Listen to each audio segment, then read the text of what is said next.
And my thing is, there was drugs in this area. They up there. People that were definitely out here selling drugs and stuff. That's true. But when I was younger, what they doing today is nothing compared to what was going on. I mean, there used to be lines in here with 50, 60 people just sitting out there waiting for somebody to come hit them all off. And this was on the regular. There wasn't no big raids in here. Wasn't nobody coming here scooping up a lot of people. Now you have somebody selling over here once in a while, somebody over there. And now you have this big raid, and you said that all this organizing is going on and everything. What is it about? Is it about stopping the drugs? Is it about stopping the shooting? Because I remember there was Vietnam nights in here where you would literally say it's time to sleep on the floor tonight. And here it goes. Them Vietnam nights went on forever and you did nothing. Now all of a sudden, the prices go up in the area, the real estate go up in the area. It happens to be election time for you because you're running for the office again. And all of a sudden you send people in here and you do these big raids. It is because that you wanted to stop crime, or is there other reasons for it? And my thing is that I always look at all the circumstances that's going on when somebody does something. And my answer is that it's not just about stopping crime, because you would have stopped them 50 people from standing out there all the time if it was about stopping crime, because you happen to be the DA then and you're the DA now that says that you have the case on this now. When it was worse than this, you did nothing, and then all of a sudden you're doing something, and you arrest all these kids, and you say that it's was an organized body. Most of them kids that was arrested, matter of fact, not most of them, every one of them I know, every one of them, because I'm known like that, and I know everybody around here like that. There was guys selling. And they're wrong, and if they get arrested for selling something because they got caught, rightfully so. If they get time, rightfully so. But don't connect them together and say he works with him, he works with him, he works with him, and all of them work together. And I know, and everybody in this community know, that none of these guys is like that. Yeah, there might be 3 or 4 guys over here to work together. There is no 48 organized body, no clique. Let me tell you something. They are not that intelligent. And if they was intelligent enough to get organized like that, they would have been intelligent enough not to get caught. They are not that intelligent. And in some cases, one of the guys that got arrested, I have a picture of him right over there. I got a picture of him because when I had them 200 kids, he was one of the guys that worked for me as a counselor.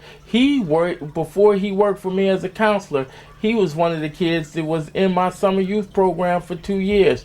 And peer pressure, I always talked about peer pressure, because even though he's a dude that has a dynamic personality and everything, I seen him succumbing to peer pressure a few times, and I would try to get the group and always talk about peer pressure.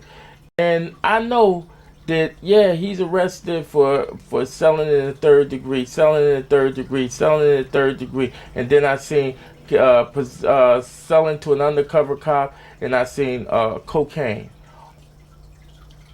All of that is true, and I believe that he done all of that. But this is a kid that never had an arrest before this. This is a kid that was in college. This is a kid that was in this environment who couldn't get a job and succumbed to the pressures of people around him saying, what are you going to be broke? You just got a baby. You're not going to do nothing to take care of your baby. And he succumbed to the pressures. He's just as much as a victim of a crime as the people who he was selling drugs to, and the people who couldn't come outside because they were afraid of gunshots. He's just as much as a victim, because if he would have got a job, and you know what gets me real upset? He was always saying, Darnell, I need a job. Darnell, I need a job. Yo, as soon as one come through, don't worry, I got one for you. And I never had enough to get everybody. And he was one of the ones that I didn't get, because he wasn't the only kid to work for me in the past. There was a lot of them. And right now, he's in jail. He's charged with conspiracy. He's charged him with selling controlled substance. And I look at a kid with no record in a matter of a year turn into a kid with about 4 different cells to police, with a kid that's going to have a record, with a kid that they're trying to get on a conspiracy charge that said he was in this organized group. I see a life that could have been something good start going downhill. He's the only one out of all of them that I actually wrote a letter to the judge, and I actually got a company to write a letter saying if they was to let him out on bail or anything, that they would immediately employ him. His bail is $150,000. This is a kid that never got in trouble before. This is a kid that never lived anywhere but here. He doesn't have $150,000. He doesn't even have $15,000. But he's in this organized group that has all this money. But he can't even get himself out of jail right now if they gave him a $15,000 bail. And that's the problem that I have with this community changing over the way it is that people are using that to start coming in here and doing things to kids and arresting them because they said they arresting them because of the drugs. Really, you're arresting them because this community is not going to stand for that no more because it's changing. Yeah, they should be arrested for doing those things, but they should be given a job so they don't have to do them. Mm-hmm. And they should change those Rockefeller laws so they don't go to jail for forever. For real. Well, that's another battle that I was involved in, the Rockefeller law. It's another crazy law. And I'm pretty sure that a lot of these brothers that was arrested, because I'm pretty sure they wasn't selling regular cocaine. I'm pretty sure they were selling rock cocaine or whatever you call it, crack. And I'm pretty sure that they will get the maximum time because the DA will go after them with the maximum time that he possibly can. But a lot of them is victims. There's a kid in here that lived in this building on the 4th floor, the apartment on the other side of the elevator.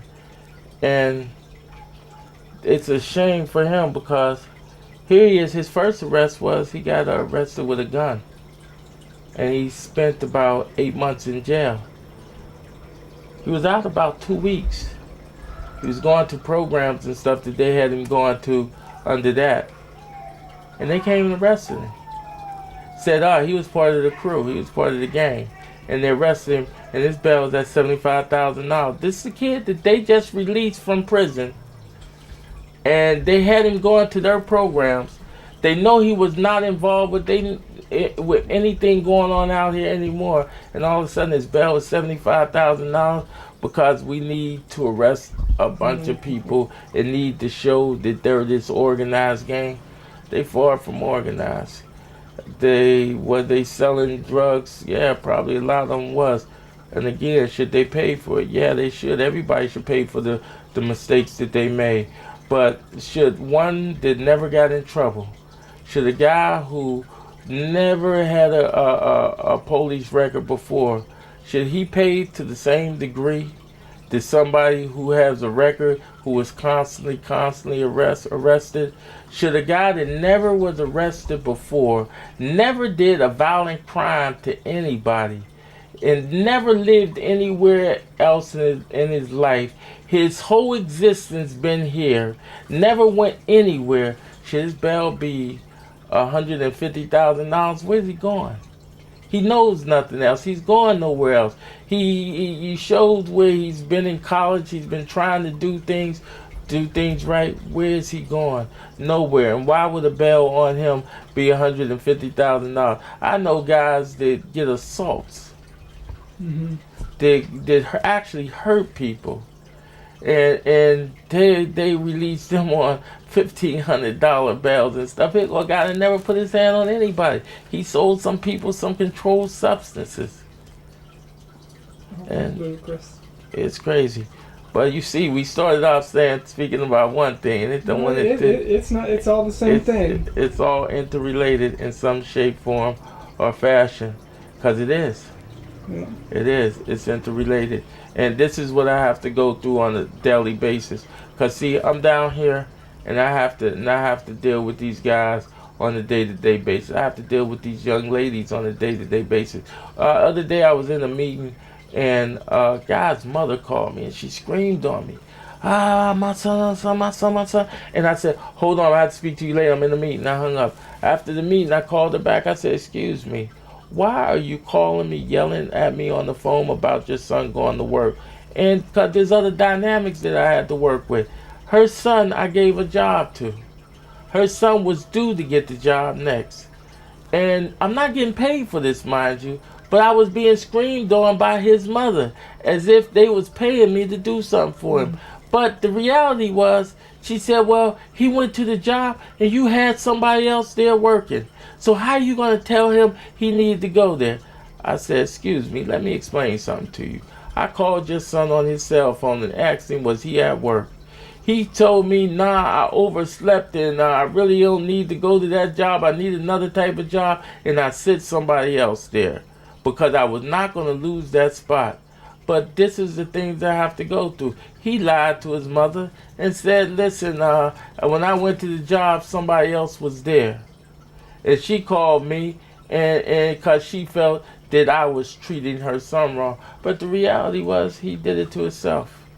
But these are the different dynamics. So I have to deal with these people at third level, and these people are really me. So I have to deal with myself. I have to deal with other individuals on the other side that I say I need these jobs for people. I have to have meetings on Saturday so I can begin to talk to individuals so they know what's expected of them when they get on these jobs. Begin to tell individuals that I know that you might like a tree every now and then, but you can't smoke and go to work. You can't drink and go to work. I know that you don't like being spoke to a certain way because you think you're a gangster or you think you this, and certain people can't just say anything. Well, when you're on a job and the guy's paying you, he's going to speak to you as he's your boss. He's not going to speak to you like he's your friend. And you have to learn how to expect that, and you have to learn how to deal with that. And I have to go through a lot of things. Just prepare people when you go to the job initially, how you need to dress, how you need to go through an interview. There's so much that I have to do